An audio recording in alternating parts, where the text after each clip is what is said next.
What is going on, everyone? This is Wicked, and today we're gonna be taking a look at my Galaxy S4 and how it performs in terms of aesthetics, smoothness and snappiness after more than 3 years of heavy usage.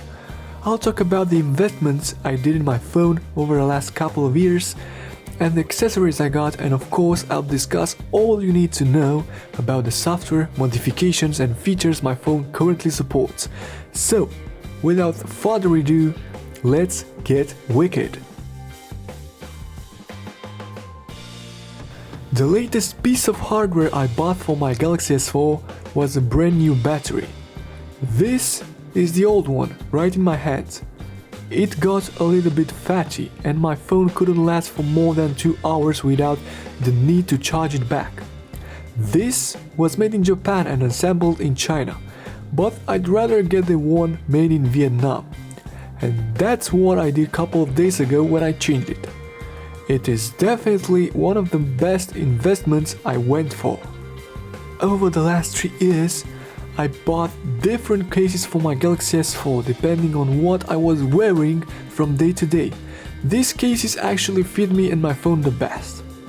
Here you may see a white silver one. It is shiny and perfect for those bright days where you want to blind all the trolls with. On the opposite side, I got a titanium black one, which fits me the best when wearing a suit. It is also a fingerprint magnet. This is made of aluminium, so it will definitely get your signal reception really weak. This is actually the worst investment I did for my Galaxy S4, the Aston Martin case. It costed me more than 20 bucks, and as you may see, it got vanished in less than 2 weeks of usage. The best case for my Galaxy S4, the Protective Cover Plus, made by Samsung themselves.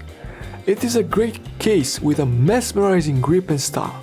It also includes the Galaxy S4 logo on the back along with the Samsung one.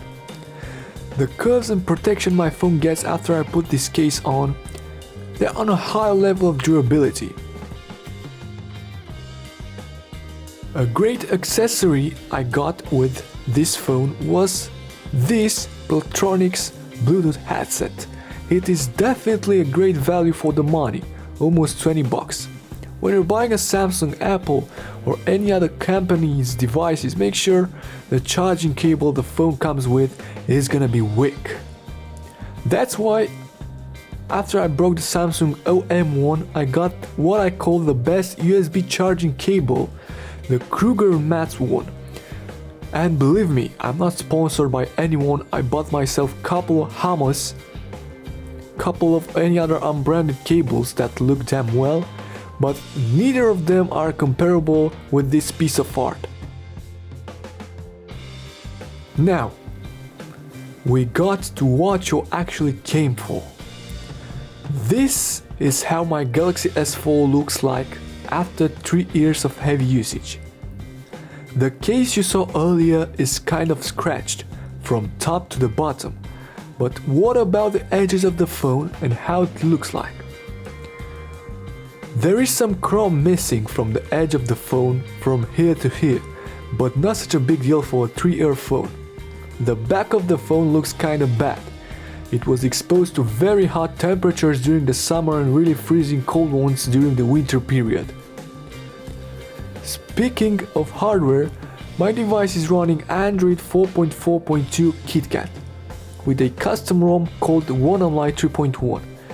None of them will receive further updates since Samsung upgraded to 5.0.1, and the developers that are currently on XJ/Galaxy S4 forum are concentrating on pure stock Android experience or Lollipop stock ROMs, which I don't really like because of the whitish user interface TouchWiz comes with.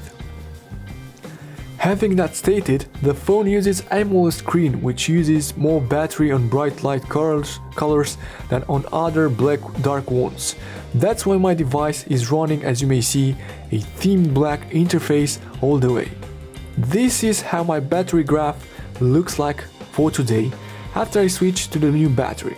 It got a pretty decent battery life, way more better, I would say fantastic compared to the old one.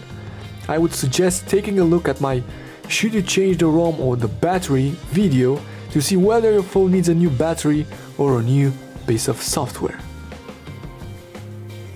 In the last part of my video, I wanted to talk about what's running on my Galaxy S4 and how it performs, including all the features and modifications I've done to it. These are all my apps stated in here. I'm using Nova Launcher Prime, by far the most customizable launcher for me. Here's my home screen with all the apps I use the most, with a customizable grid size, easily modified in Nova settings. And of course, this is the second screen where I got the utility flash and the short effective task killer widget, although I wouldn't recommend using one of these. Android RAM management is way smarter than those task killers, but in certain situations they're so damn slow. My phone is completely rooted, running a custom ROM, and the framework is patched with the exposed one, giving me the ability to theme change settings that you wouldn't actually be able to on a stock Galaxy S4. Tweaking some apps with exposed modules, I am being able to directly download photos and videos from Instagram, to tweak the sharing apps, to fully hibernate the applications I don't really use in order to save some battery and random access memory, and so on. By far the app I use the most on my Galaxy S4 is the power amp, since I'm an audioholic and I listen to music every single day. In my car, on my headphones, even on my Bluetooth headset, since it supports A2DP. It is the latest beta with this beautiful spectrum analyzer. The whole audio driver on my Galaxy S4 is heavily modded with what I call the best way to take your audio experience on Android. I also have a video on how to do that. Make sure you visit it if you're really interested. I got here, as I told you, different profiles for my JVC headphones, my core audio, and other audio system I configured this app for. On my home screen I got this beautiful weather widget called Transparent Clock and Weather widget, which gives me a lot of information about my storage, my random access memory, the weather, the clock, and so on and so forth. If you're wondering what is the wallpaper I have, this is automatically generated by an app called Tapet, or Tapet, I don't know how to pronounce it, frankly, which is a great one for this purpose. So, that is all I wanted to show you today. That was my phone. If you like my video, please make sure to thumbs up and subscribe right down to my channel. Thank you for watching. Wicked is out. Bye bye.